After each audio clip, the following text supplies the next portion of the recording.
had an opportunity to go behind the scenes with some of the biggest names in reverse engineering at hardwear.io. Conference made for hackers by hackers. I hope you enjoy this episode of Live from the Green Room as much as I enjoyed recording it.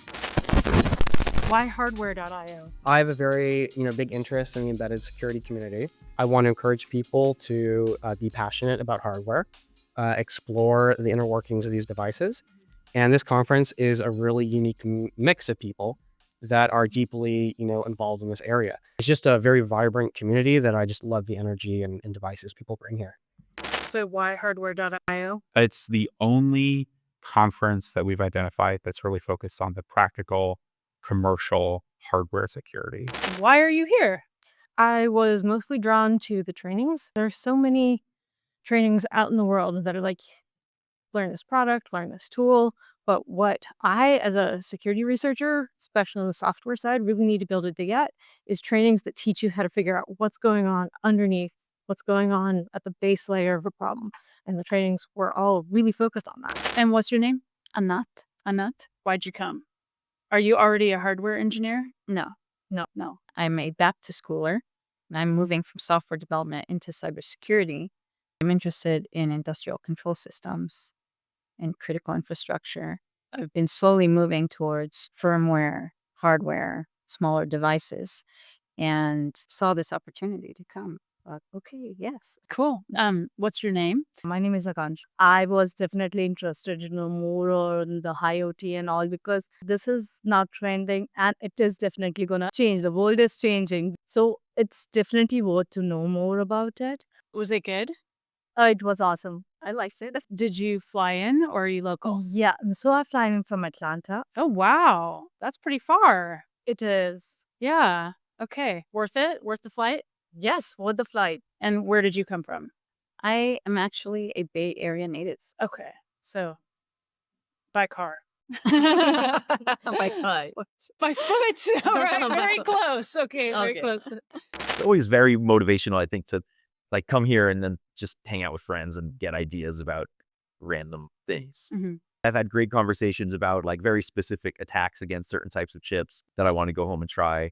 A reminder of like, there are always different ways to attack something. I still feel a lot of times like a 15-year-old kid, that's like discovering computers and technology. And, the older I get, the more I realize there's so much more to learn. As a teenager, it's like, I felt like I knew how a computer worked and everything. I could control stuff, but it's like the older I get, the more I learn how much more there is to learn.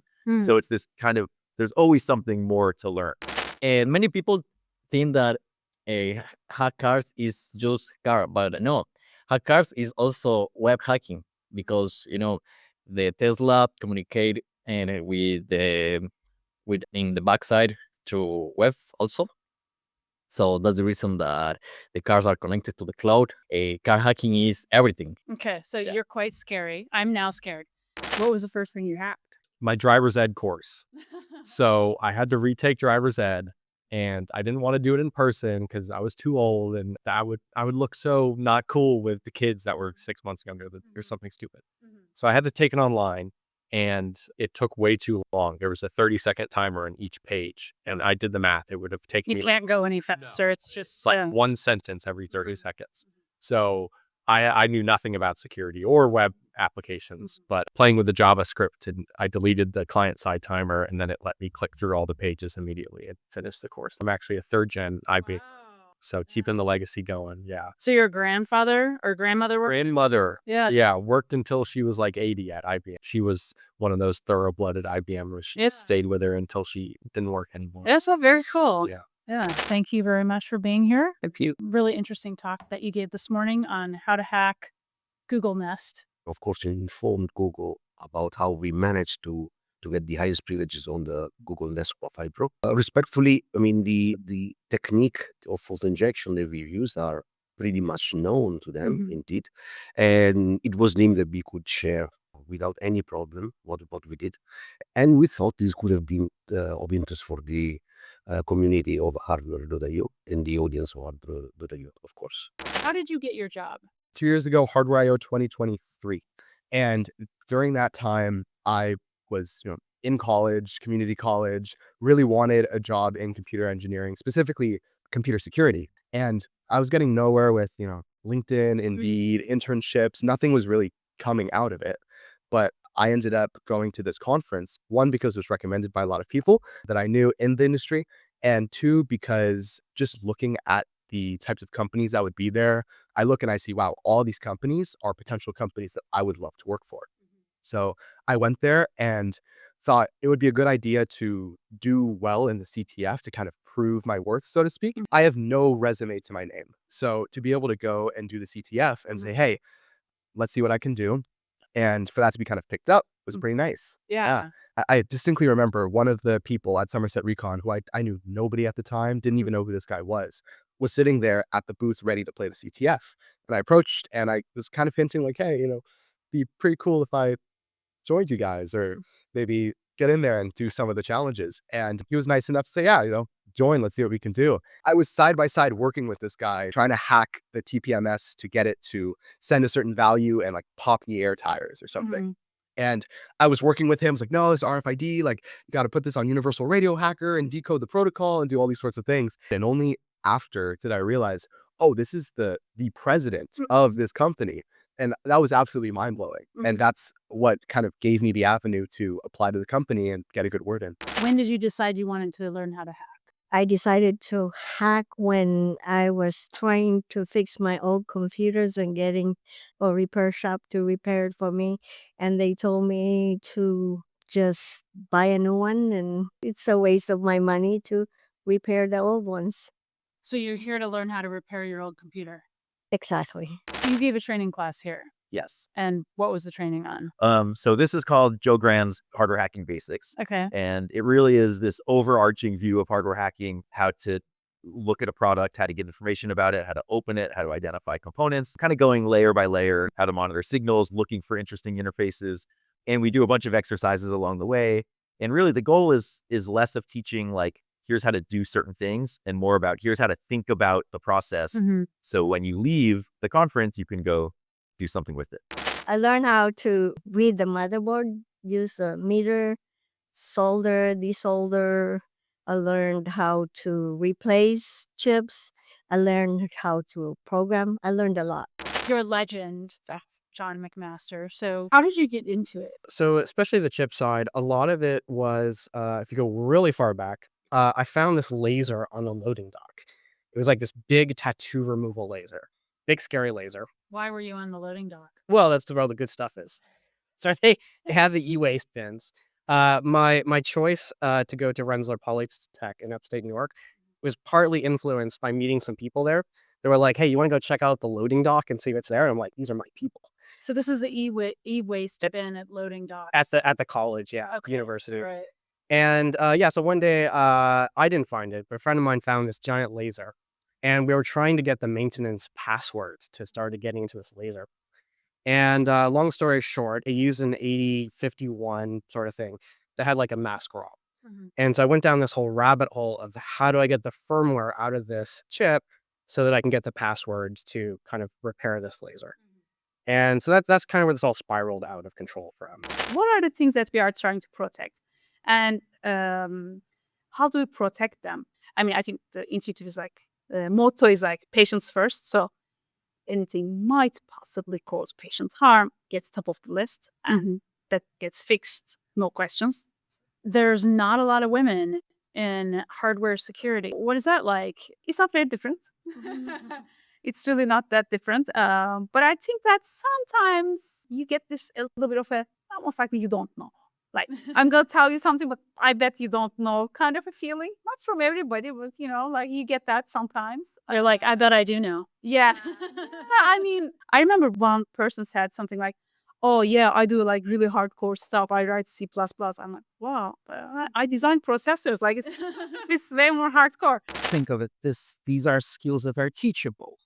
There is a next generation. There is a progression in capability. Now, what that means is there is a science behind it. I was always looking for the science of it. Citizen science, to be precise, of hacking, of hardware, of software.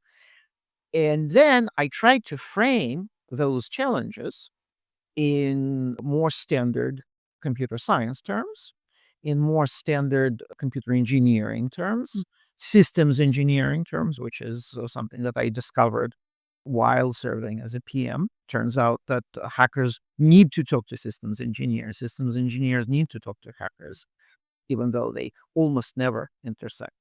The intent of participating in this event is it's the meet and greet with the researcher community, right? Right. To motivate the interest. And so ideally, maybe they don't find anything this week, but what they did, like what ended up happening this week, they get, experience with the device and get encouraged to say, oh, there's some potential here, and ability to information share and cross share with their colleagues, and therefore from that point on, motivate them. They go back home and they continue doing their work, and at some point they discover something, and that's great. They submit that to us, and we continue that relationship. But the biggest thing here is what I would say is relationship building, engagement, like engagement management, right? Trying to make sure we get connected to the community, to the right individuals. A lot of the useful information is the hallways conversation, like the conversations during lunchtime or such, and just being available to answer questions and help steer or guide in one way. Thank you for your time. I'm really excited to talk to you. Awesome. What do you think is going to be the next, if you had to predict, like what is going to come next out of AI? Ooh. Well, I know people are using it for people who are trying to do financial modeling or understand what financial markets might do. People are trying to take advantage of it for biology, for chemistry, for the sciences. So I think science is going to be a big thing, because if we can have it perform research for us, it can just solve big problems that we have, and can identify new types of technology or ways that we can use technology more innovatively. What about in and of itself? Like LLMs came out of nowhere, at least for most of us. We weren't expecting that. So what would be another way it might orchestrate itself that would be transformative? Today people are excited about agentic systems. So a system that can figure out the tasks it needs to do and then execute those different tasks. That's like incremental, though. I mean, it's revolutionary, but it's incremental to the LM, isn't it? It is incrementally yet also revolutionary, like you said, because it's so different than, let's say, getting a single response back. Now you can actually execute multiple functions, multiple things that are occurring, and then different LLMs can have different QA systems that are validating the information. So that's another thing that people are working on, is trying to validate the outputs. And robotics is also massive, because we have computer vision, so we can identify objects. We have speech to text, and we have text to speech. We've had these for a long time, although they're just getting better with AI. And so we have robotics, and we have depth sensors, depth cameras that can actually look at depth and understand the layout of a room.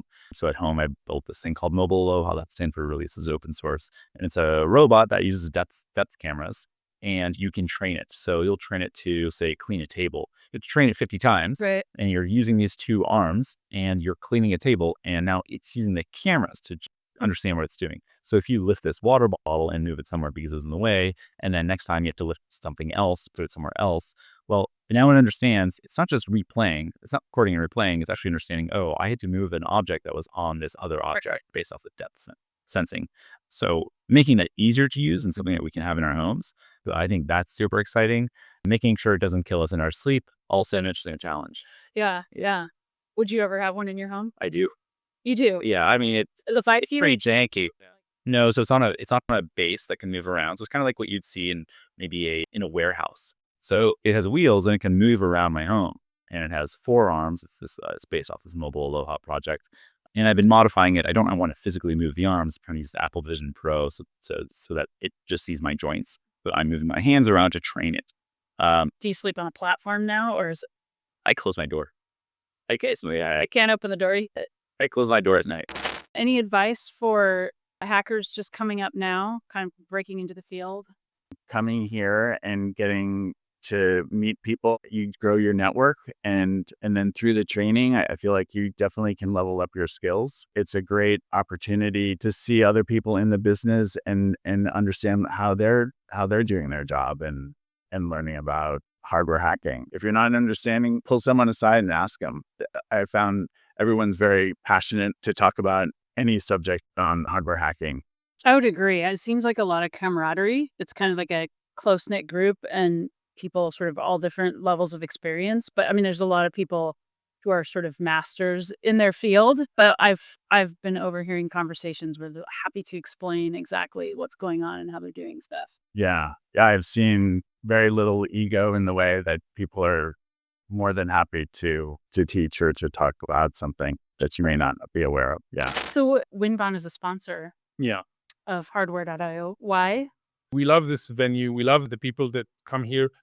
We come and we learn a lot. And there are not a lot of these conferences. I mean, there are the cryptography-centric conferences, and there's Black Hat, and then there's this conference twice a year where we see people more eager to solve the problem. So this is why we come here. That's very nice.